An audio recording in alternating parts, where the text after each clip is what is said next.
प्रस्थापित लोकांनी अतिशय त्रास देण्याचा प्रयत्न केला। विशेषतः मोहिते पाटलासारख्या बलाढ्य माणसांना आज एका शेतकऱ्याच्या मुलाने दाद दिलेली आणि त्यांचं सोलापूर जिल्ह्यातले वर्चस्व कमी कर। सोलापूर विधान परिषद निवडणुकीचा निकाल आत्ताच हाती आलेला आहे आणि या निकालामध्ये भाजपचे राजेंद्र राऊत हे 365 मतांनी विजयी झालेत। आपण पाहू शकताय या ठिकाणी नियोजन भवनाच्या बाहेर भाजप कार्यकर्ते जे आहेत ते जल्लोष करत असताना चित्र आपल्याला पाहायला मिळते। बार्शीवरून हे कार्यकर्ते या ठिकाणी आलेले आहेत, आपण त्यांच्याकडनं जाणून घेऊयात काय भावना आहेत। खऱ्या अर्थानं आज बार्शी तालुक्यामध्ये अतिशय आनंदाचं वातावरण आहे।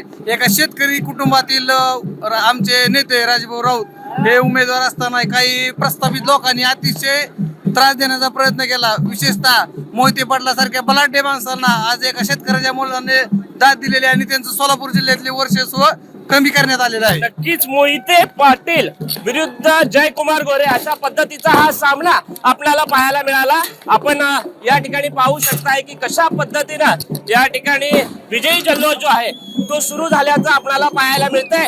हर हर महादेव आणि शक्ती अशा पद्धतीचं या ठिकाणी आपल्याला दिसून येते।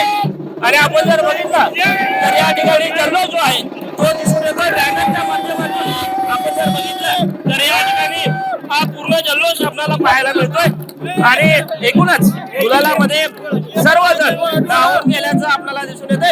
अतिशय उल्हासाच्या वातावरणामध्ये हा जल्लोष जो आहे तो या ठिकाणी सध्या एकूणच